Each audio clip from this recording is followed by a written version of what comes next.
aos nossos estudos, ao nosso trabalho. Tem salvo. Amém? Nós não louvamos a Deus por qualquer coisa, não. Louvamos a Deus pela sua salvação. E os irmãos viram, né? O inferno está ali perto. Ó.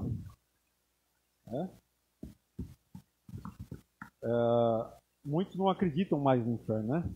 Muitos acham que ele não existe. E a salvação fala de algo assim. E às vezes as pessoas falam, não, mas o inferno é aqui mesmo. Não tem um ditado que fala, o inferno é aqui mesmo.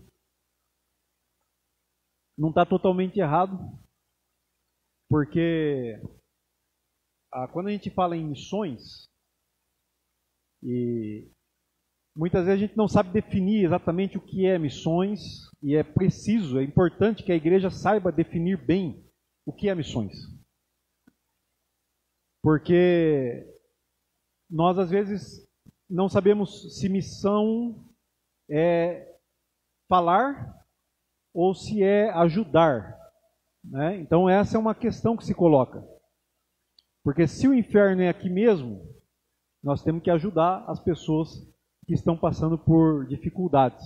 Então vocês viram aqui, né, no teatro, pessoas que estão sofrendo por causa dos vícios, por causa da alienação, pessoas que estão com problemas familiares, problemas indissolúveis, problemas que não conseguem achar a solução.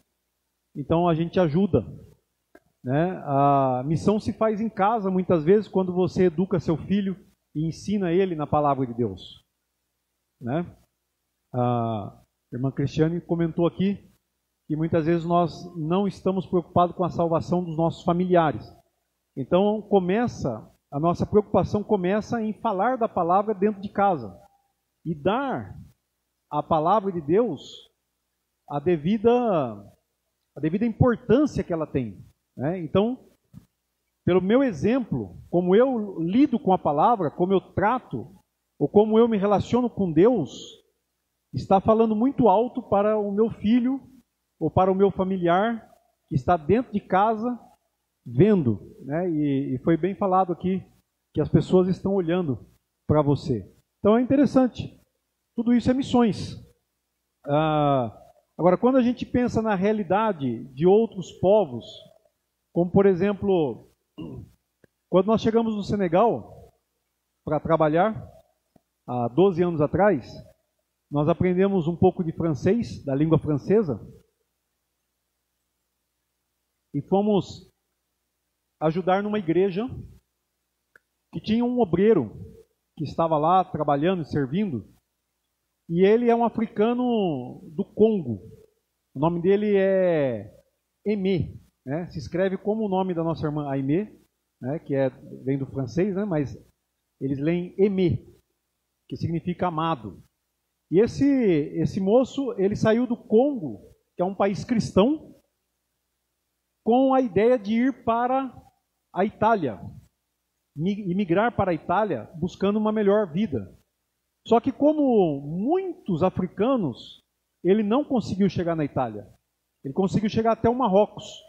Mas o Marrocos também é um país muito difícil com os imigrantes, porque o Marrocos está na fronteira, assim como na Líbia também. A Líbia é um país fronteiriço, porque você chega, eles saem da África subsaariana, né, ao sul do Saara, eles atravessam ou o deserto do Saara, ou eles vão de canoa, de barco, pelo mar.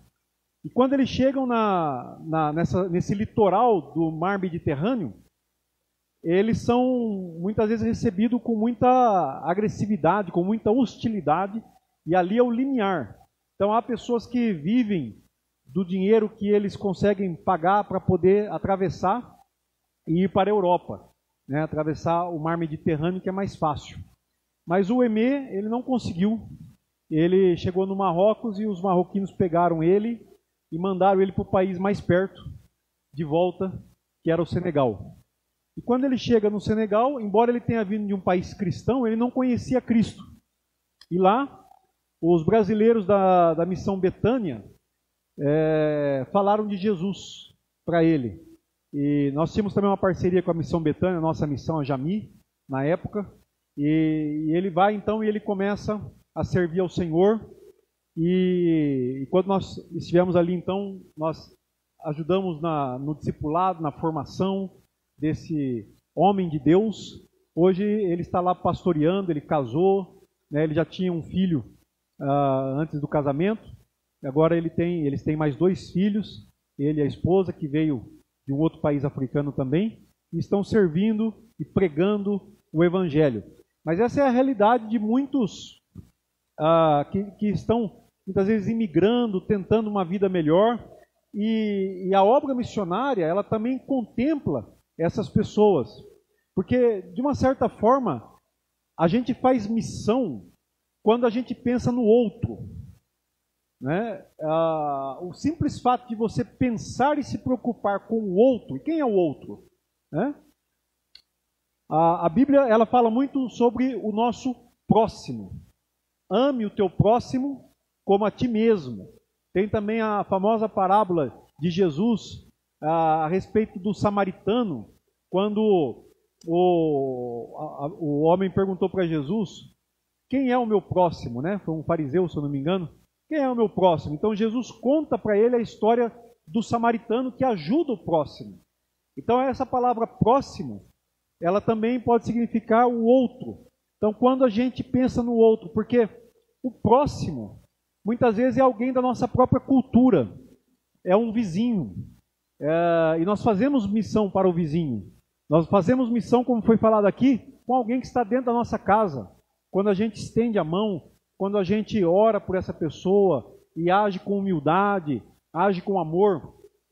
Mas quando a gente fala do outro, eu penso mais no Pedro, que Deus chamou ele para pregar para o Cornélio, que era um estrangeiro, um homem considerado de outro povo, diferente, estranho.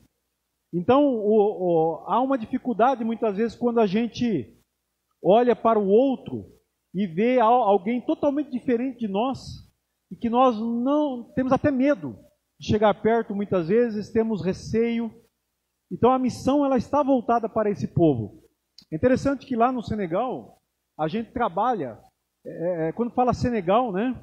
E até a Cida falou, não, tem um trabalho lá no Senegal. Hoje Deus nos tem dado também serviço em outros países da África, né? Nós estamos com uma equipe também lá em Angola, trabalhando, inclusive agora estamos recebendo deles as histórias gravadas em português, porque em Angola se fala português, em São Tomé e Príncipe, né? Estamos aguardando, quem sabe agora em janeiro a gente vai poder retomar a escola oral da Bíblia em São Tomé e Príncipe. Mas lá então a pessoa fala, o Celso trabalha no Senegal, e isso não é totalmente verdade, no sentido de que o senegalês, né, ele pode ser um Olof, ele pode ser um Serê, ele pode ser um Fulani. Mas os Fulani, eles são o povo que, embora eles sejam numerosos, eles são mais desprezados pelos outros. Né? Há um certo preconceito com os Fulani, por causa da cultura deles. Eles têm uma cultura muito fechada, uma cultura muito difícil. Eles estão sempre à margem da sociedade, eles moram sempre para fora das cidades, porque eles cuidam dos animais. Vira e mexe, eles têm problema com os agricultores, porque as vaquinhas deles e os cabritos vão lá e às vezes invade uma roça e come alguma coisa. Então é bem complicado. Mas, por exemplo, quando você pega um dinheiro que está uma nota de 1.000 francos, que é a menor nota, e ela está toda suja, velha, né? Mal cheirosa, aí o pessoal fala assim, essa nota veio da mão de um fulano. Né? Algum fulano andou com isso. Eles pegam o dinheiro, as mulheres, as mamães, elas amarram, quando você vê ela com um pano assim, né, elas usam um pano para cobrir a cabeça ou tal, para cobrir o corpo, e elas amarram na ponta do pano um dinheirinho, né? Então tá ali aquele dinheiro, e você olha para a pessoa, então eles não é igual a gente que tem às vezes carteira, né? Ou carrega uma bolsa, né? O dinheiro deles às vezes está num cantinho, no outro, né? Se bem que aqui no Brasil também estão lançando moda de carregar dinheiro em outros lugares diferentes, né? Somente o pessoal da corrupção, né? Mas é mais ou menos assim. Então o dinheiro eles escondem muito, né? Eles não falam que tem dinheiro, obviamente, e tem toda essa situação. Mas eles são sempre bem o outro, né? E muitas vezes as igrejas, mesmo no Senegal, elas esquecem essas pessoas. Então a igreja, se ela quer fazer missões, ela tem que pensar naqueles que são esquecidos, no outro, né? Quem são esses outros, né? E nós estudamos hoje na escola bíblica, dá para pegar como exemplo também, os hebreus, né? Que foi um povo desprezado pelos egípcios. Os egípcios tinham uma cultura mais elevada, os egípcios tinham poder militar, os egípcios tinham um poder econômico, eles é que dominavam as margens do rio Nilo, e eles desprezavam os hebreus. Chegaram ao ponto até mesmo de escravizar os hebreus. Imagina você, né, um povo escravizando o outro povo, né, fazendo trabalhos forçados, e eles tiveram essa atitude, que é a atitude do ser humano que não conhece a Deus, né? Atitude de explorar o outro, de usurpar o outro, de maltratar. Então esse é o ser humano, obviamente que não conhece a Deus, acaba fazendo isso. E aí você tem as parteiras, né, hebreias, que não obedecem o faraó para matar as crianças. Então isso também é missão, quer dizer, aqui nós estamos falando de uma desobediência civil, né? Uma desobediência civil, porque o faraó era o rei, não é mesmo? Mas elas não obedeceram o rei do Egito. Elas temeram o Senhor e preferiram obedecer ao Senhor. Então isso nos ensina muito a respeito da nossa vida cristã. E depois tem o Moisés também. O Moisés, ele foi salvo, tirado da água, né? Era para ser morto porque ele era um menino hebreu. Então ele estava condenado à morte ao nascer, mas Deus permitiu que ele fosse salvo, que a vida dele fosse preservada. É assim com a gente também. A gente já nasceu condenado pelo pecado, mas Deus, pela sua misericórdia, ele nos salva, como que dentro de um cesto, né, calafetado com piche e betume, e ele nos salva da morte que o rio Nilo poderia representar ao Moisés, ao bebê Moisés. E Moisés, ele se torna realmente um homem crente, um homem cheio de justiça própria, assim, de justiça de querer fazer justiça, não justiça própria, né? Eu usei mal a palavra, mas ele queria fazer justiça pelo seu povo. E ele então se levanta contra aquele sistema ideológico, político, que é opressor, que está ali maltratando o seu povo. Diz a Bíblia que ele se identifica com o seu povo, com o povo hebreu. E ele tenta fazer alguma coisa. Mas nós não podemos fazer missões por nós mesmos. Nós não podemos fazer muita coisa por nós mesmos. Por isso que para a gente fazer missões, nós precisamos primeiro nos aprender com Deus e sermos cheios do Espírito de Deus. Deus leva Moisés para o deserto de Midian para lá ensinar Moisés. E quando Moisés achou que não podia mais, que não servia mais, foi quando Deus falou: agora você vai fazer o que eu quero, o que eu estou te mandando, você vai fazer a missão. E para Moisés era muito difícil, né? Nós vamos estudar isso no próximo domingo, né? Convido você que não participou da escola bíblica dominical hoje, participe, porque vem coisa muito boa aí pela frente. Então, Moisés tem que aceitar a missão. E isso é tremendo, porque através dele muitas vidas foram salvas. Muitas vidas foram resgatadas, mas muitas vidas também foram destruídas. Aqueles que não quiseram servir a Deus. Então vamos ler um texto da Bíblia hoje, irmãos. Nós vamos ser bem breves. Está lá em Tessalonicenses, segunda carta de Paulo aos Tessalonicenses, no capítulo 1, verso 4 até o verso 9. Abra sua Bíblia aí comigo. Segunda carta de Paulo aos Tessalonicenses. É quase no finalzinho da Bíblia. É uma das últimas cartas de Paulo. Então, se você abrir a Bíblia de trás para frente, você vai achar fácil.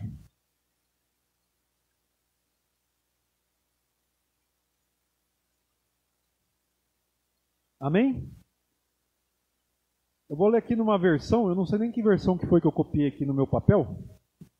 Eu acho que é a nova versão transformadora. Diz assim, 2 Tessalonicenses, capítulo 1, versículo 4. Amém? É um pouquinho antes de Tito, Timóteo, Hebreus, um pouquinho antes. É por isso que nós mesmos nos orgulhamos de vocês nas igrejas de Deus, por causa da perseverança e da fé que vocês demonstraram em todas as perseguições e tribulações que estão suportando. Vamos parar um pouquinho aqui, o versículo 4. Então, Paulo está escrevendo para uma igreja que está sofrendo tribulação, provação, perseguição. Esse texto, irmãos, ele vai fazer um paralelo com a história que eu contei para vocês agora, um pouco resumidamente, lá do povo hebreu no Egito. É um povo perseguido, é um povo atribulado, que está suportando uma provação, uma escravidão. Mas a história dos Tessalonicenses, ela é uma história bem interessante também. Paulo, na sua segunda viagem missionária, ele passa por Filipos, história muito conhecida também do carcereiro, os irmãos conhecem, a Lídia, que é alcançada pela graça do Senhor lá em Filipos. E quando Paulo sai de Filipos, ele vai para Tessalônica. Chegando lá, diferente de Filipos, ele encontra uma sinagoga dos judeus. E Paulo, sempre que ele chegava numa cidade, quem é Paulo? Paulo é um missionário plantador de igreja. Vamos dizer assim, né? É um missionário que está levando a mensagem do evangelho, e onde ele vai, ele organiza uma igreja. Então o Paulo chega de costume, quando ele acha uma sinagoga na cidade, que é o lugar onde os judeus estão se reunindo, ele vai até lá e fala de Jesus. E ele abre as Escrituras, ele mostra nas Escrituras que Jesus é o Salvador, que Jesus é o Messias prometido no Antigo Testamento, que a aliança de Abraão, com Abraão, Isaac e Jacó, culmina na pessoa bendita de Jesus Cristo, o Salvador. E quando ele faz isso em Tessalônica, os judeus de lá ficam muito bravos e eles não acreditam. Eles ouvem Paulo durante 3 sábados. Na sinagoga, sempre lá, a reunião deles é no sábado, os judeus. E quando eles percebem, eles entendem claramente o que Paulo está dizendo, e eles não aceitam, eles rejeitam a mensagem de Paulo, eles se levantam para perseguir os que creem, porque um grupo se converteu a Jesus. E eles então fazem um tumulto, pagam os homens lá desocupados para fazer um tumulto, e eles pegam um deles, que é o Jason, e leva na praça um desses crentes em Jesus, para batem nele e querem que ele seja julgado pelas autoridades. Ele é preso.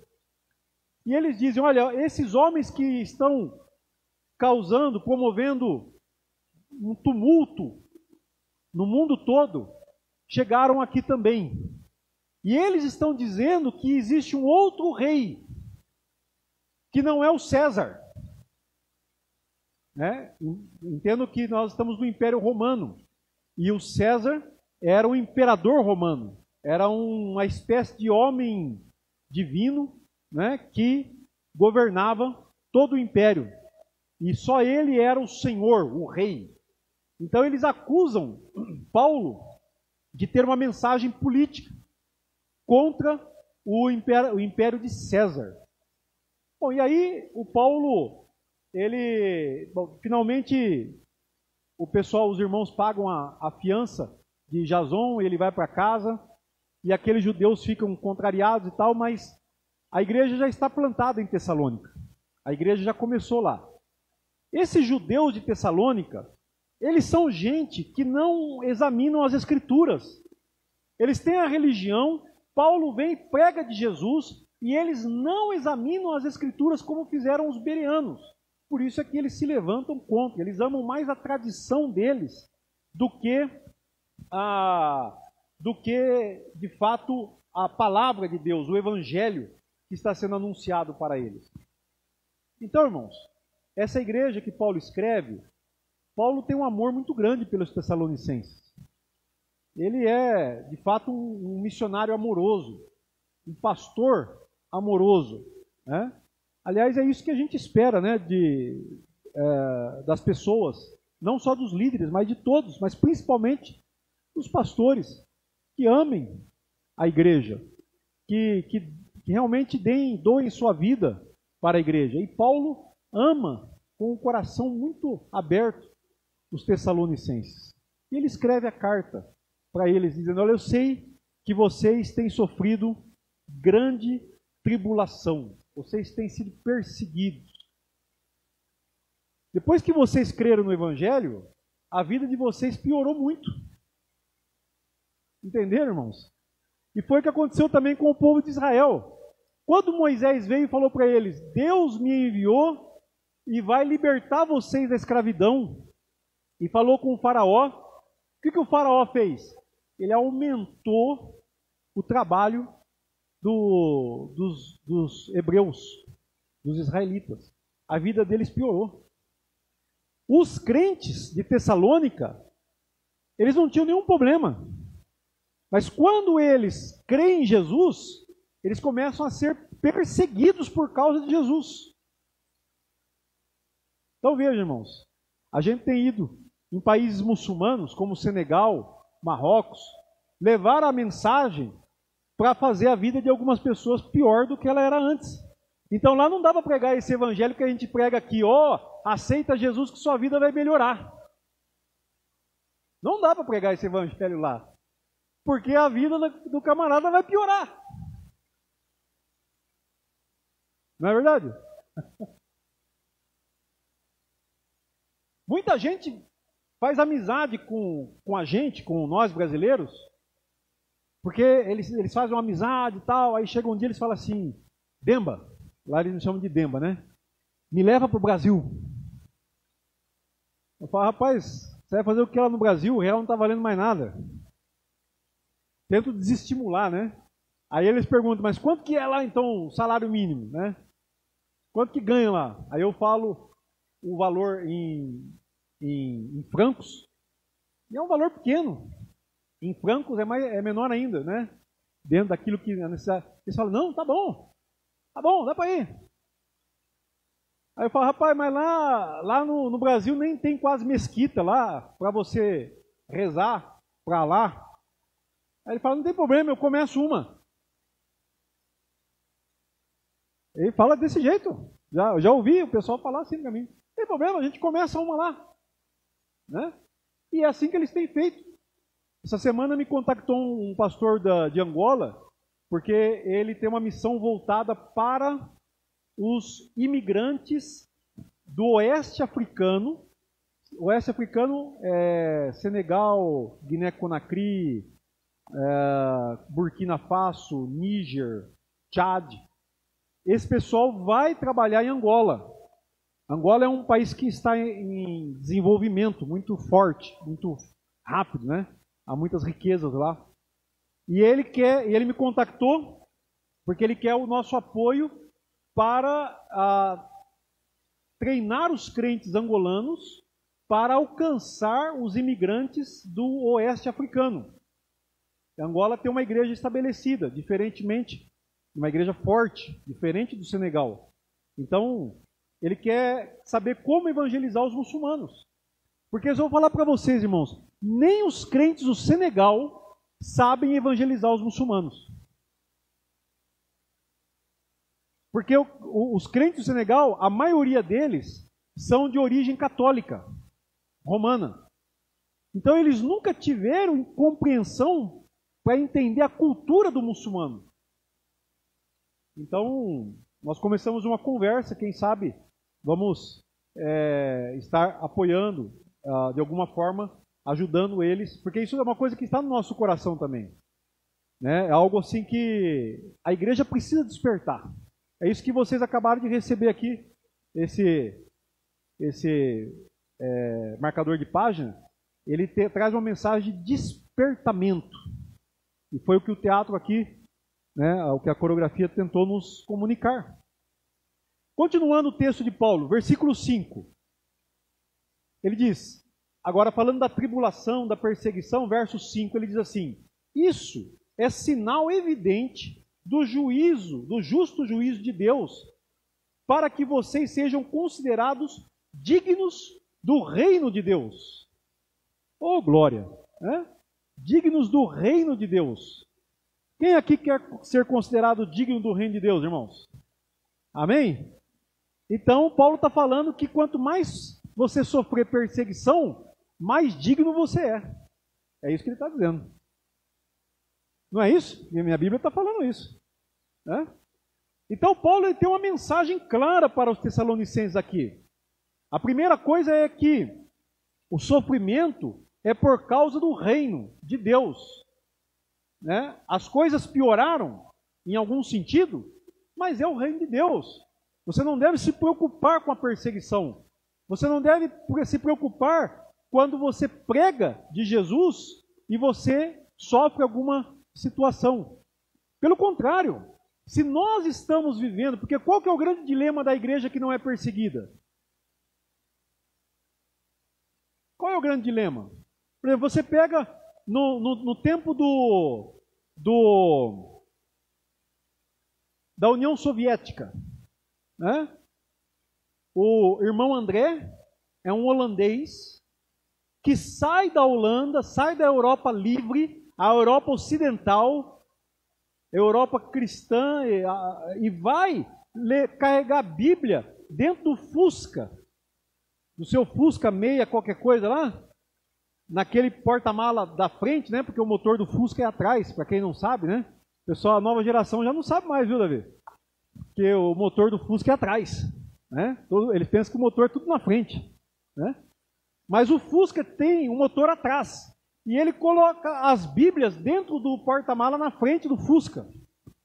E ele vai atravessar a fronteira dos países comunistas da União Soviética para levar Bíblias, porque lá é proibido. Então, é alguém que sai do seu conforto. O dilema da igreja é esse. Ou como o irmão, que eu esqueci o nome dele, ele escreveu um livro chamado Missão Possível. E ele diz que ele começou a ter esse ministério, ir para os países fechados para o evangelho, no leste europeu, para levar um consolo, uma palavra para os irmãos, tipo o que a Portas Abertas faz hoje. Mas quando ele tinha o nome do irmão no papel, e ele vai então e procura esse irmão na cidade, e quando ele encontra o irmão, ele vai no intuito de consolar. E esse irmão, ele foi dado a ele um trabalho pelo governo de varrer a praça da cidade. E foi dado a ele uma vassoura sem cabo. Agora, eu não me pergunte, eu não sei porquê, se era para humilhar, se era para dificultar o trabalho, eu não sei. Aí eu não tenho que entrar na questão cultural para entender melhor. Mas esse irmão que sai da igreja livre, da igreja que tem tranquilidade, não tem perseguição, não tem problema, e ele vai para consolar o irmão da igreja perseguida. Mas quando ele chega lá, ele diz: eu é que fui consolado pela fé daquele irmão, pela perseverança, pela atitude de louvor, de alegria por ter a salvação em Cristo. Então, irmãos, nós recebemos a nossa salvação. Você viu aqui que o pessoal, teve um ou dois que entrou aqui no inferno, mas teve outros que foram salvos e desceram a escada e estão adorando a Deus. Não vão mais para o inferno. Amém? Essa é a mensagem do Paulo. Continuando, o verso 5 nós lemos, né? A respeito do reino de Deus. Verso 6. Pois de fato, quem perdeu, quiser voltar, é 2 Tessalonicenses 1, versículo 6. Pois de fato, é justo para com Deus que ele retribua com tribulação aos que causam tribulação a vocês, e que dê a vocês que estão sendo atribulados alívio, juntamente conosco. Quando?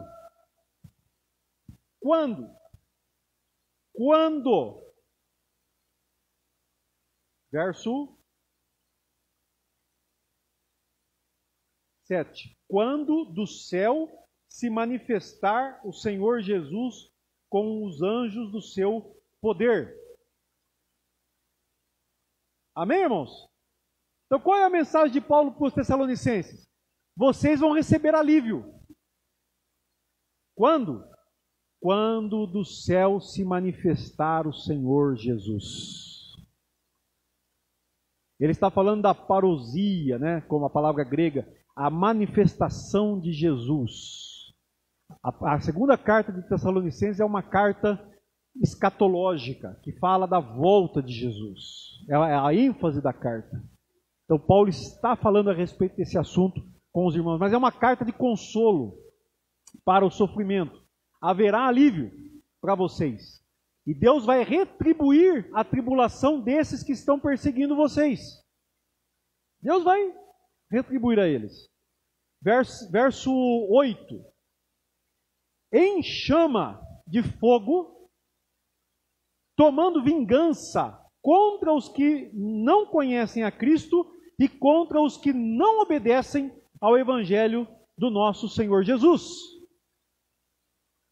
Estes sofrerão penalidade da eterna destruição, banidos da face do Senhor e da glória do seu poder, quando ele vier naquele dia.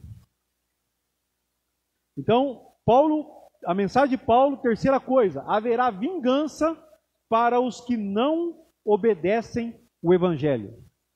Aqui ele fala os que não creem e não obedecem. Porque quem crê, obedece. Mas é para reforçar a ideia. Quem crê, obedece. Quem não obedece o Evangelho, é porque não crê. Ah, mas ele diz que crê. Bom, dizer que crê no Evangelho é uma coisa. Obedecer o Evangelho é outra. Então, aqueles que não obedecem o Evangelho serão vingados, serão alvo da vingança de Deus e sofrerão uma destruição eterna. Essa é a quarta mensagem de Paulo. Eles sofrerão uma destruição eterna. O pecado destrói o ser humano aqui nessa vida, mas destrói também eternamente. O pecado já por si só aqui, irmãos, muitos pecados, não todos, mas o pecado ele traz consequências horríveis na vida da pessoa já aqui. Muitos pecados, nós vimos aqui no teatro. Mas há pecado, mas o pecado ele não apenas causa destruição aqui, mas ele também vai levar à destruição eterna. É o que está dizendo a palavra de Deus, irmãos. E Jesus foi o que mais falou a respeito do inferno, lugar onde há ranger de dentes. Jesus ele era muito claro na sua mensagem. E Paulo não podia dar uma mensagem diferente. Aqueles que desobedeceram o Evangelho são aqueles que quando na passagem do Mar Vermelho vão ficar no fundo do mar e estão lá até hoje. Destruídos, rejeitados porque não creram no Salvador. E finalmente, irmãos, a mensagem de Paulo no verso 10, ele diz assim: quando ele vier, naquele dia, para ser glorificado nos seus santos e ser admirado em todos os que creram. Gostei desse versículo aqui. Isso inclui vocês que creram em nosso testemunho. Então a mensagem de Paulo é, ok? Haverá destruição eterna para os que desobedecem ao Evangelho. Mas, naquele dia, quando ele vier, ele vai vir por uma razão, por um propósito, para ser glorificado. Por isso, irmãos, nós não fazemos missões só porque nós amamos as pessoas. Isso é um grande incentivo. Fazer missões por causa do amor, da compaixão. Mas nós fazemos missões por causa da glória de Deus. A glória de Deus é a razão. Quando você lê Êxodo, você vai encontrar isso lá em Êxodo também. Deus, ele faz o que faz para que o seu nome seja glorificado. Tem gente que não crê em Deus e fala assim: Deus ele é muito cheio de si mesmo, né? Por que Deus quer tanta glória para ele? Aliás, quem primeiro falou isso, se eu não me engano, foi um camarada chamado Lúcifer, né? E tem muita gente repetindo isso até hoje. Irmãos, se Deus não priorizasse a sua glória, ele seria injusto, ele não seria verdadeiro, porque não existe nada no mundo maior, melhor do que a glória de Deus. O nome de Deus é um nome santo, santo, santo. Então Deus tem que ser justo e verdadeiro. E Ele tem que dizer: o que importa é a minha glória. E Ele criou o ser humano para a sua glória. Por isso que Paulo diz que o homem é a glória de Deus, assim como a mulher é a glória do homem, lá em Coríntios capítulo 11. Então é a glória de Deus que importa. E é por isso que nesse texto, o Paulo, ele fala assim que Jesus será glorificado nos seus santos. Onde é que está a glória de Deus? A glória de Deus está na salvação dos santos. A glória de Deus está na vida dos santos. A glória de Deus está no estilo de vida que os santos vivem agora para a glória de Deus.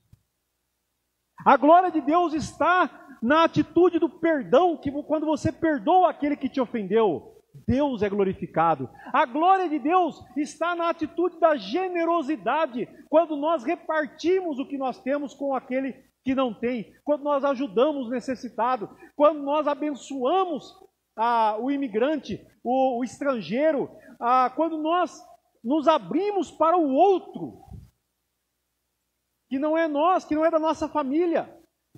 Eu sempre falei para os fulanos, eu falo assim: vocês, africanos, vocês são um povo solidário.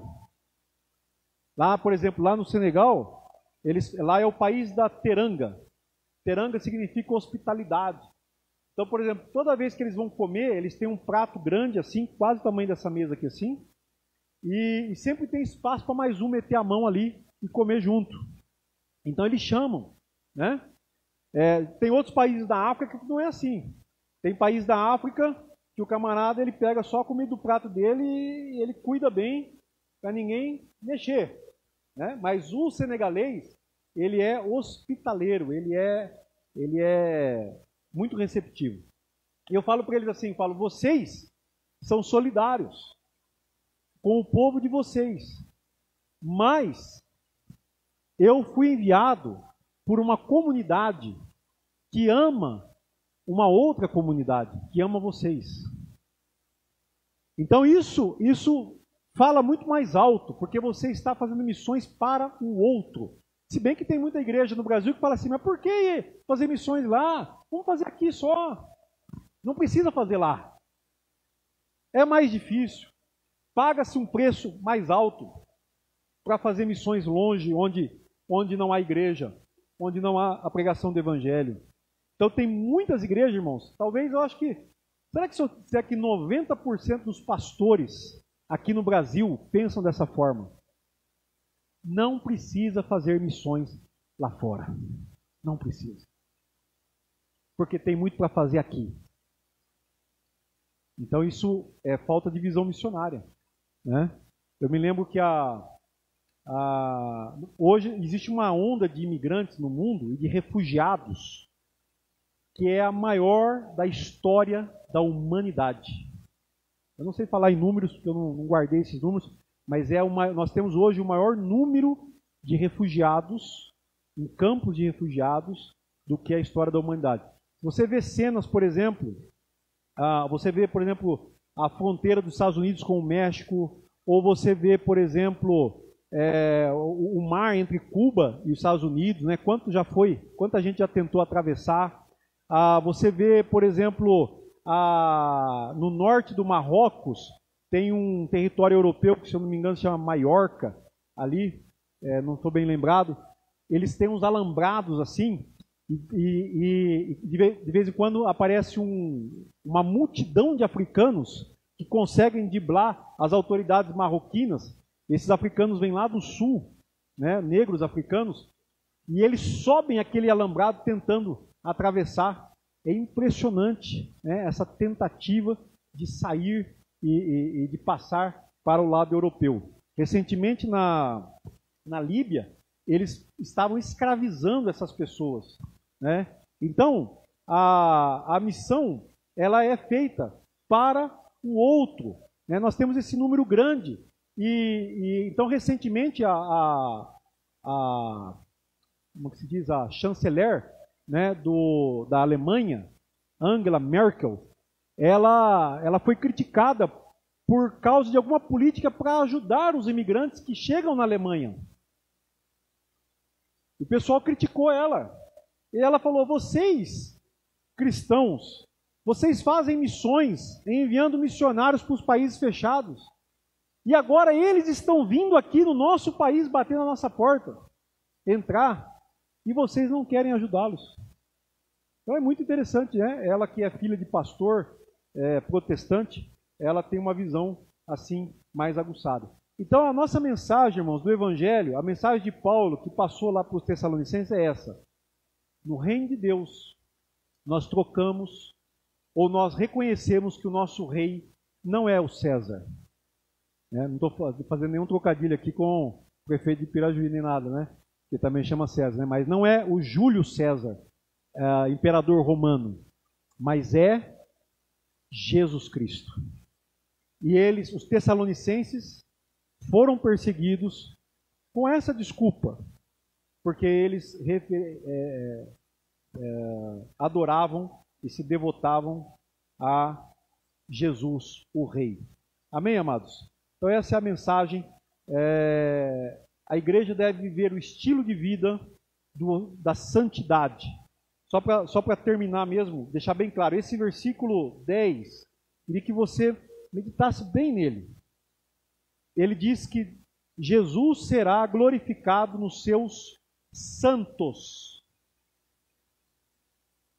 e será admirado em todos os que creram. Então, hoje, o mundo está olhando para nós para conhecer Jesus. Na vinda de Jesus, continua sendo a mesma coisa. Jesus volta e ele vai estar junto com os seus santos, estabelecendo o seu reino de justiça. Jesus já começou a estabelecer o seu reino de justiça.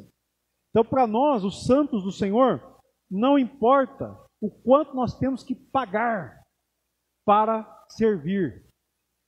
Nós temos que pagar, sim, pagar com o nosso esforço, pagar com o nosso serviço, pagar com a nossa oração, pagar com a nossa lágrima, com o nosso coração. para que o outro seja alcançado pela mensagem do Evangelho. Se nós apanharmos por causa disso, nós daremos maior glória ainda ao nome do Senhor. Amém, amados? Essa é a mensagem que eu tinha nessa noite para a igreja do Senhor. Vamos orar?